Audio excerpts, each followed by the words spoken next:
The storyteller welcomes you to another nightmare. Plug in your earphones, close your eyes, and let us begin.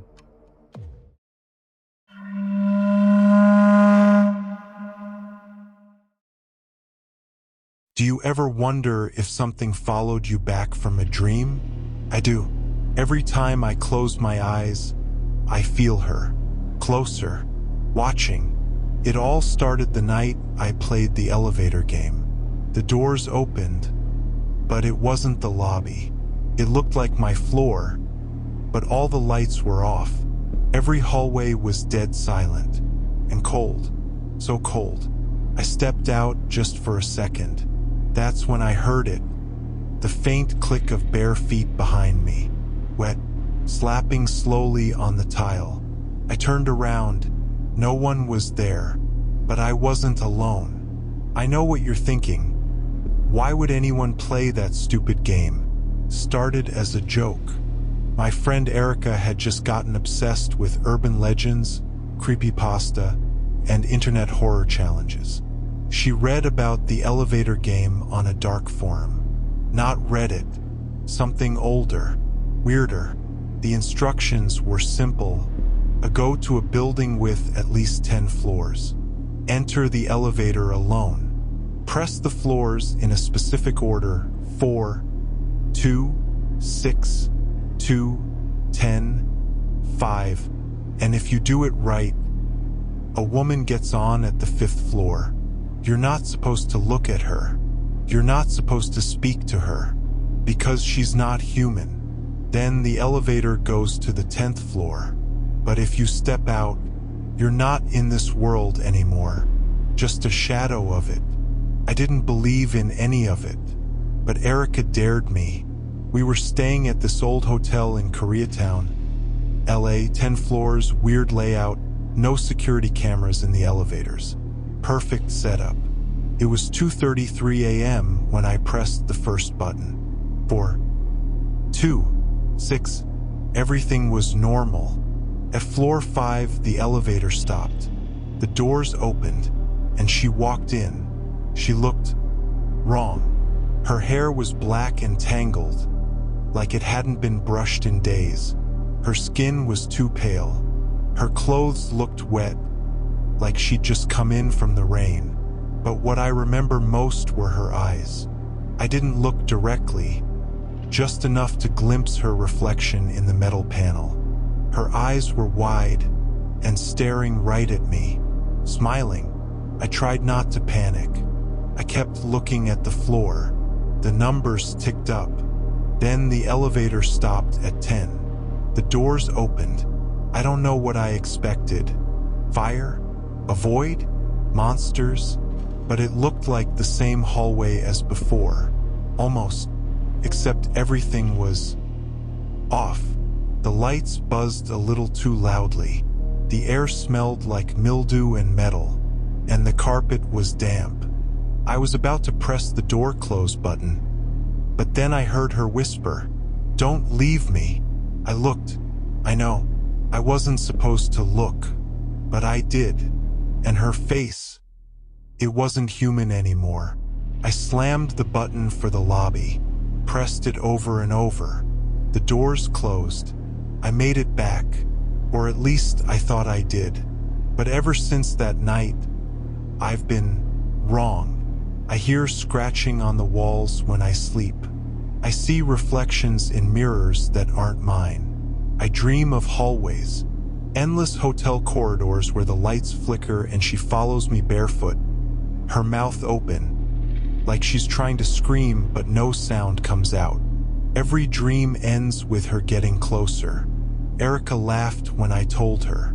She said I was just sleep deprived, that it was all in my head, until she played the game herself. One night, she texted me. I saw her. She smiled at me. Then she stopped answering my calls. 3 days later, her apartment was empty. No sign of struggle. No forced entry. She just vanished. Her laptop was still open.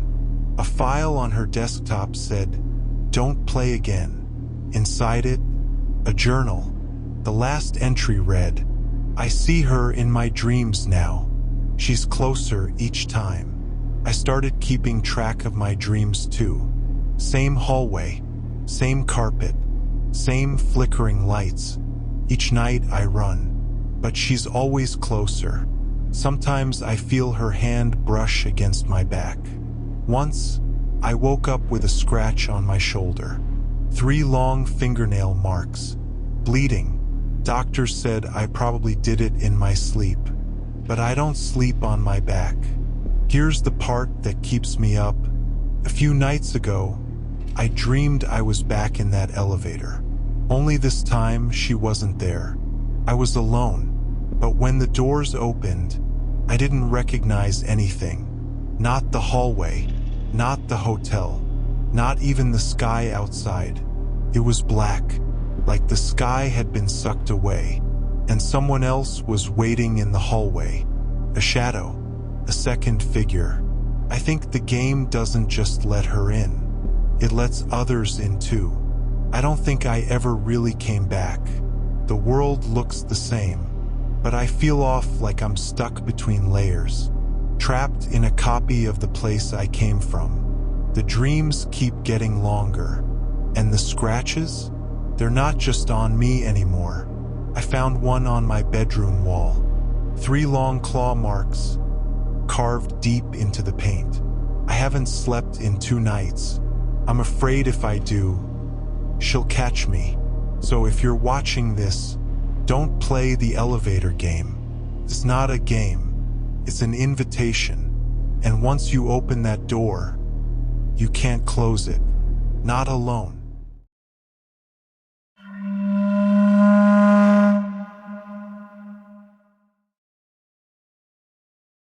He was 26, perfect health, no drugs, no injuries. But when I found him that morning, his face was frozen in horror, his mouth wide open, like he was still screaming.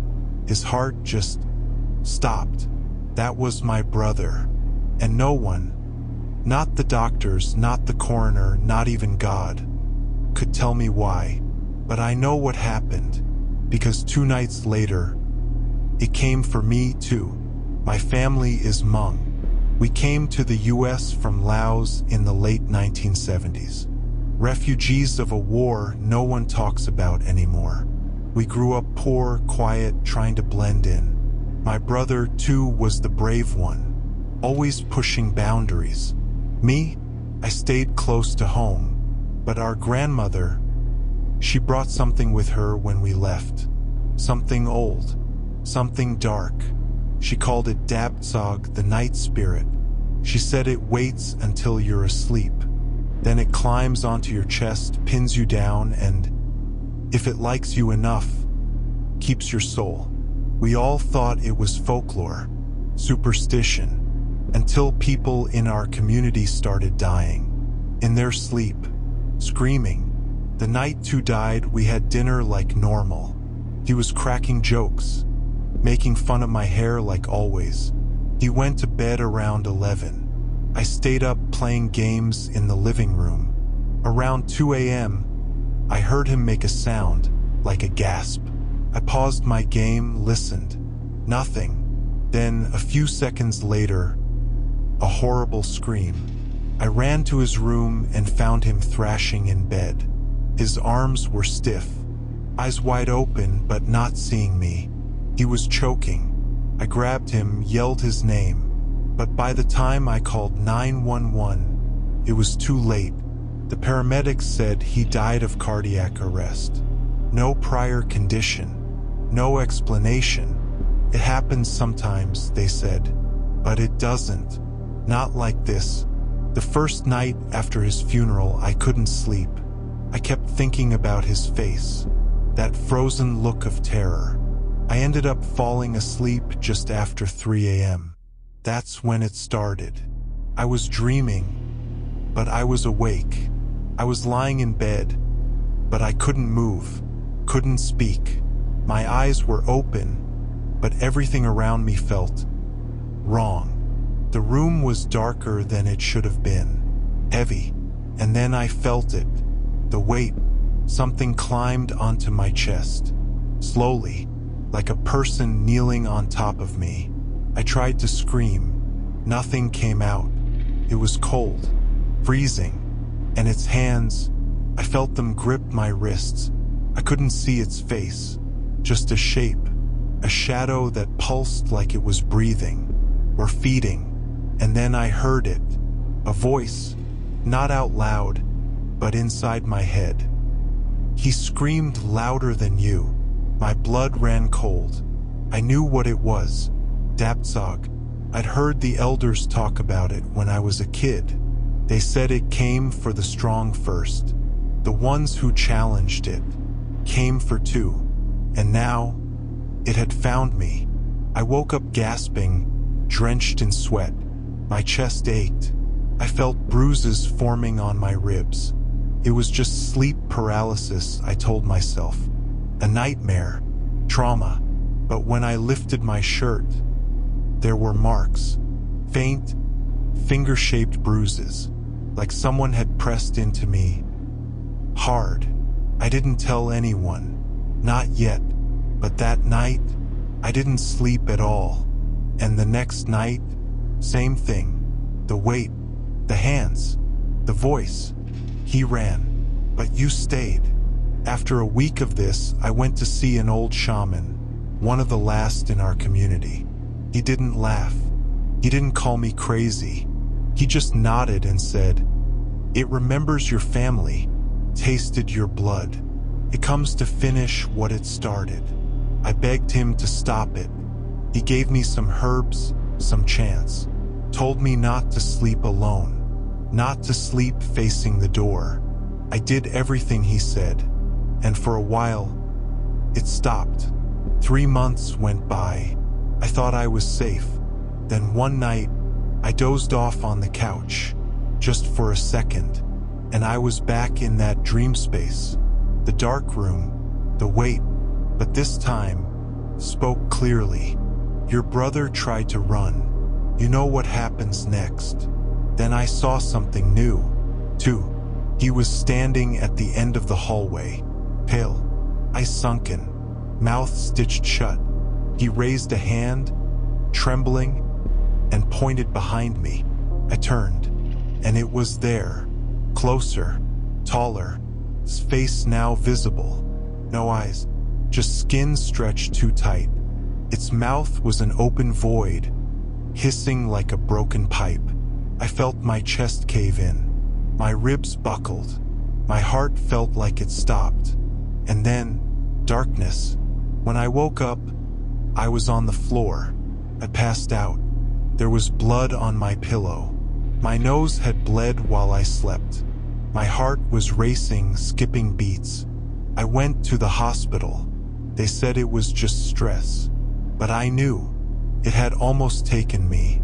There's no medical explanation for what's happening to us. Sons. Sudden, unexplained nocturnal death syndrome. They say it's genetic, or cultural, or just bad luck. But I've read the reports. I've seen the bodies. And I know this isn't just science. It's something older, something watching, something hungry. Every night I sleep, I wonder, will I wake up? Or will my scream be the last thing anyone ever hears from me?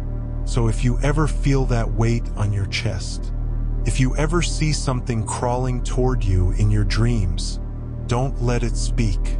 Don't let it look at you. And for God's sake, don't fall back asleep.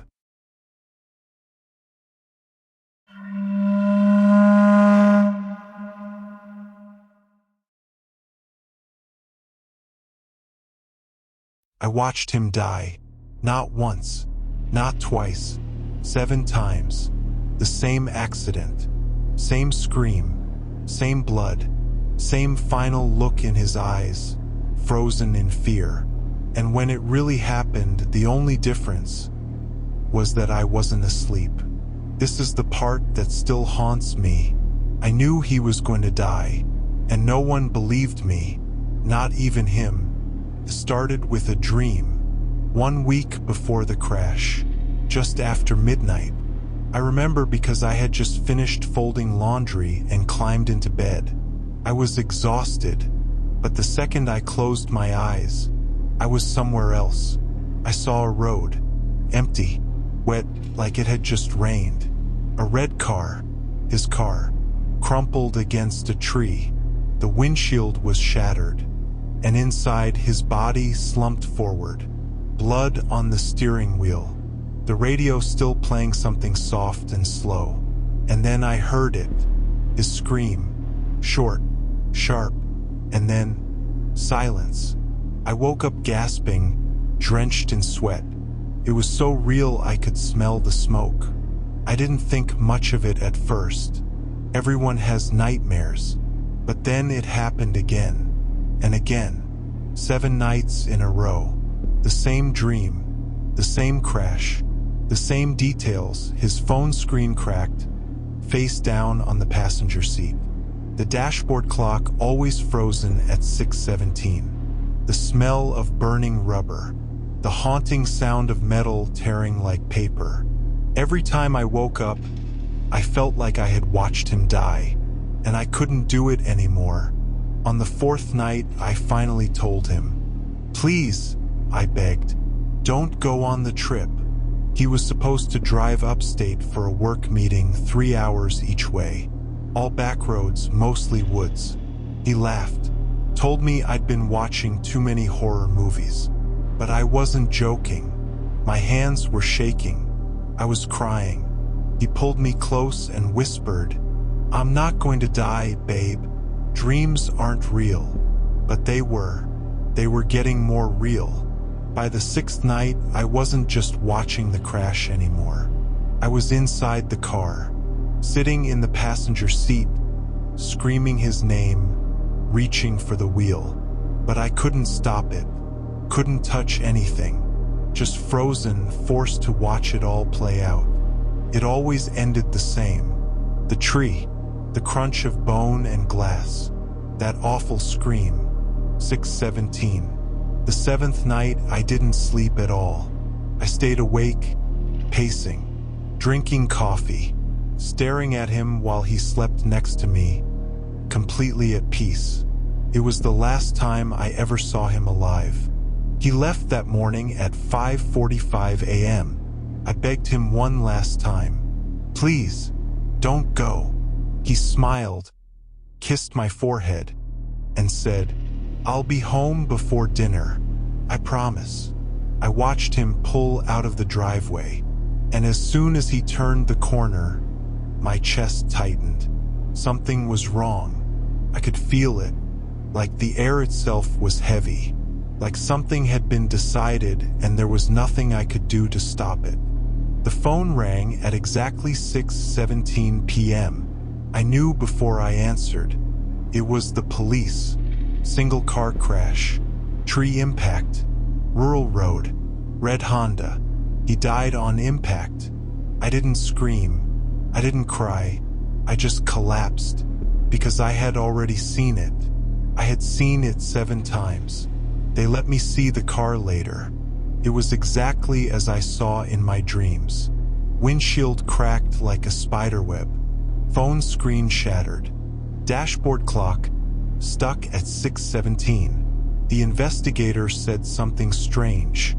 He must have hit the brakes too late. There were no skid marks. But I knew why. He never saw it coming. But I did. A few months after the funeral, I was contacted by someone who had read about my story. They were part of a parapsychology study researching precognitive dreams. They said what happened to me had been documented before. People dreaming of tragedies before they occurred. Most were brushed off. Coincidence, they called it. But my case, they said it was the most detailed they'd ever seen. I didn't care. I didn't want answers. I wanted him back. It's been years. I don't dream anymore. I try not to. But last week, I fell asleep on the couch, and it came again. Not the crash. Something worse. I was standing in the woods in the dark.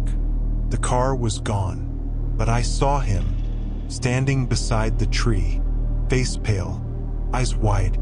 He looked at me and whispered something, so quiet I almost didn't catch it. "You should have stopped me." I woke up screaming. Some doors open in sleep and never close again.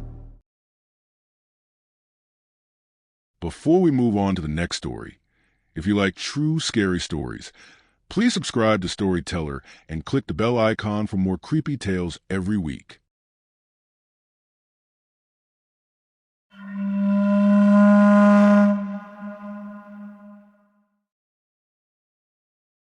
I'm not afraid of dying. I've already lived it. In my sleep. That was the last thing he wrote. Just hours before it happened. Just hours before we found him.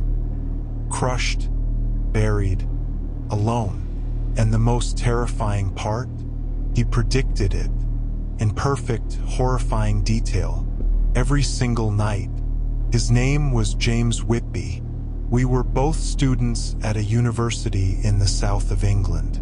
Studying literature, actually poetry, fiction, that kind of thing. We bonded over weird stories and late-night horror movies. But James had a different obsession. He kept a dream journal.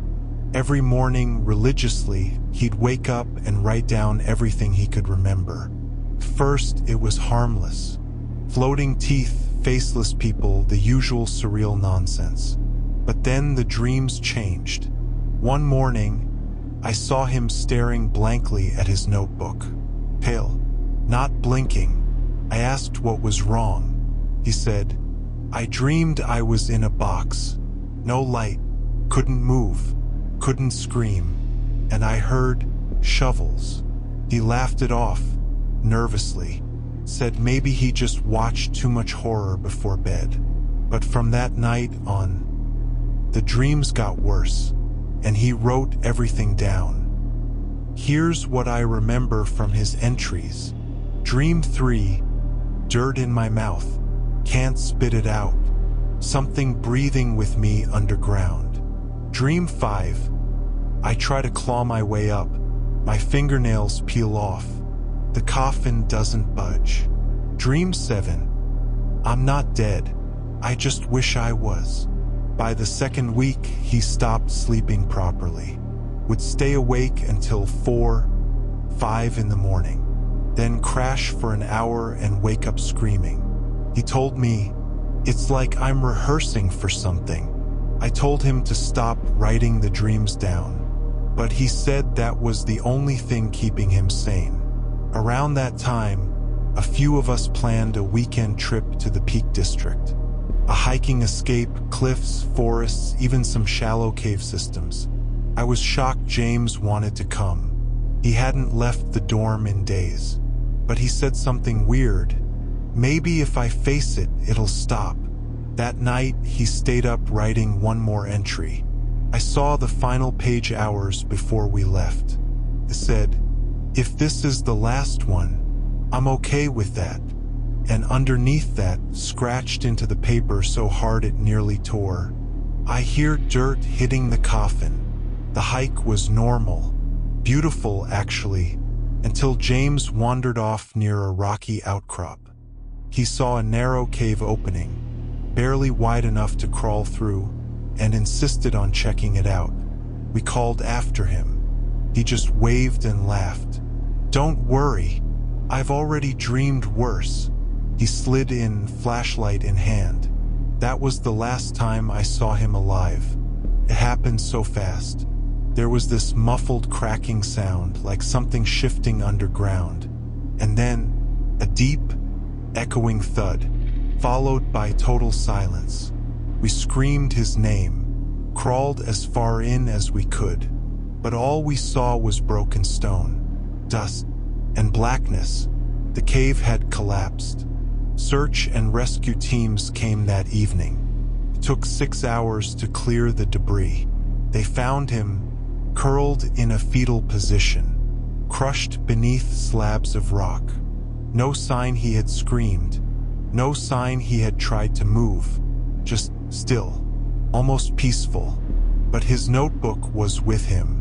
in his backpack, and the final page was stained with sweat or tears, but the writing was clear. This isn't a dream anymore. At first, everyone chalked it up to tragic coincidence, but I knew better. He dreamed about being buried every single night. He wrote down the exact way he died, and the timing. He predicted it would happen that weekend. Was it a premonition, a subconscious warning, or something worse? Something calling to him? After James died, I couldn't sleep because I found myself dreaming about him. Not alive, but trapped, whispering, "It's not over." The dreams came once, then again, then nightly. Same cave, same muffled screams, same sound of dirt being shoveled onto a box. And last week, I started writing them down, like he did. I don't know why, but I feel like I've opened something I can't close. 3 nights ago, I dreamed I was in the ground, just like him. Dark, still, cold, but I wasn't alone. I felt fingers brushing my skin, not helping, digging, and somewhere above me, someone was reading from his journal, page after page. Then I heard James whisper one last thing. "You don't write the dream down. The dream writes you down. Your turn."